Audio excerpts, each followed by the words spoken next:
பாதிப்புக்கும் கஷ்டத்திற்கும் நெருக்கடிகளுக்கும் ஆளாக இருக்கக்கூடிய மக்களுக்கு நாம் மனதின் ஆழத்திலிருந்து துஆவையும் ஆறுதலையும் சொல்ல வேண்டிய கடமையும் பொறுப்பும் முஸ்லிம்களாக இருக்கக்கூடிய நமக்கு அதிகம் இருக்கிறது. நபிகள் பெருமானா ஸல்லல்லாஹு அலைஹி வஸல்லம் யாரோ பாதிக்கப்பட்டார்கள், யாரோ துன்பப்பட்டார்கள், யாரோ ஒரு சில கவலைகளில் மாட்டிக்கொண்டார்கள் என்று பார்த்து எந்த சந்தர்ப்பத்திலும் கடந்து போனதே கிடையாது. பாருங்கள், நபிகள் பெருமானா ஸல்லல்லாஹு அலைஹி வஸல்லமுடைய சிறிய தகப்பனார் அபூ தாலிப் அவர்களுடைய மகனார் ஜாஃபர் சஹாபாக்கள்ல முக்கியமான பெரிய வரலாற்றுக்கு சொந்தமானவர் சையதுனா ஜாஃபர் ரலியல்லாஹு அன்ஹு. 2 முறை ஹிஜ்ரத் செய்தவர்கள். எல்லாரும் மக்கா டு மதீனா ஹிஜ்ரத் செய்றாங்க. ஜாஃபர் ரலியல்லாஹு குடும்பத்தோடு மக்காவிலிருந்து அபிசீனியாவுக்கு போனவர்கள். அந்த நாட்டினுடைய மன்னரிடத்திலே தைரியமாக உரையாற்றியவர்கள்.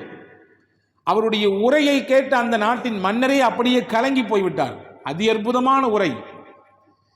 அங்கிருந்து மறுபடியும் மதீனாவுக்கு ஹிஜ்ரத் செய்து வந்தவர்கள். பெருமானாரினுடைய தோற்றம் என்னவோ, பெருமானாரின் அங்க அசைவு எப்படி இருக்குமோ, பெருமானாரின் பேச்சு எப்படி இருக்குமோ அதையெல்லாம் ஒத்து இருந்தவர் சையதுனா ஜாஃபர் ரலியல்லாஹு அன்ஹு. முஅத்தா என்கின்ற போர்க்களம் நடந்தது. நபிகள் பெருமானா ஸல்லல்லாஹு அலைஹி வஸல்லம் முன்கூட்டியே அறிவிப்பு செய்து விட்டார்கள். ரோமர்களுக்கு எதிராக நடைபெறக்கூடிய யுத்தம் இது. இந்த யுத்தத்தில் யார் தலைமை பொறுப்பு, யார் ஷஹீதாகுவார், முதலில் ஷஹீதாகிவிட்டால் அடுத்து யார் பொறுப்பெடுப்பது, அவரும் ஷஹீதாகிவிட்டால் அதற்கடுத்து யார் பொறுப்பெடுப்பது, அவரும் ஷஹீதாகிட்டார்னா அடுத்து யார் பொறுப்பெடுக்கிறது, எல்லாத்தையும் துல்லியமா ஸ்கெட்ச் போட்டு அனுப்புனாங்க. அப்படி அனுப்பியவர்களில் ஒன்றன் பின் ஒன்றாக 3 தளபதிகளை சுட்டி காண்பித்தார்கள். அந்த 3வரில் ஒருவர் ஜாஃபர் ரலியல்லாஹு அன்ஹு.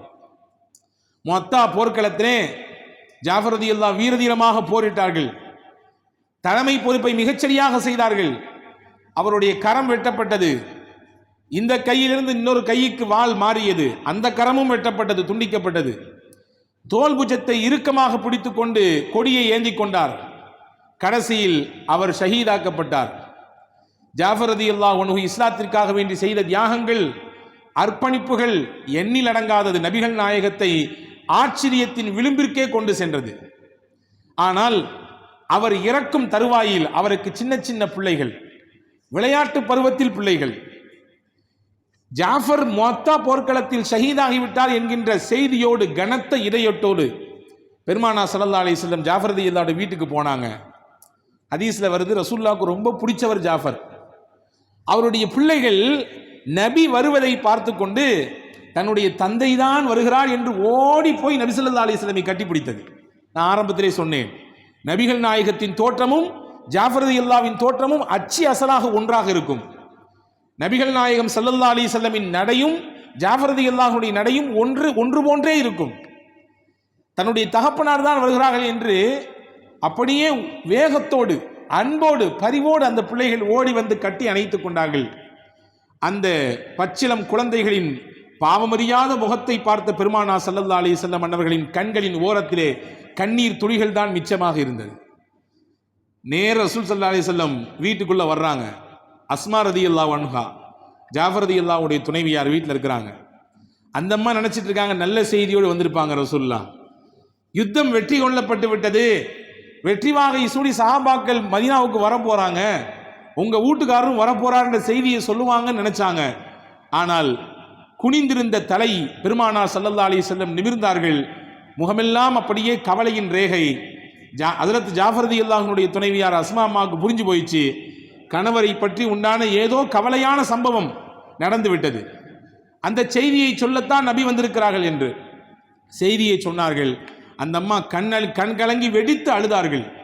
இப்பொழுது ஹஜ்ரத் ஜாஃபர் ரலியல்லாஹு பற்றி, அவர்களின் இழப்பை பற்றி சொல்லிவிட்டு அந்த குடும்பத்துக்கு ஆறுதலான ஒரு வார்த்தையை சொன்னார்கள் பெருமானார் ஸல்லல்லாஹு அலைஹி வஸல்லம்.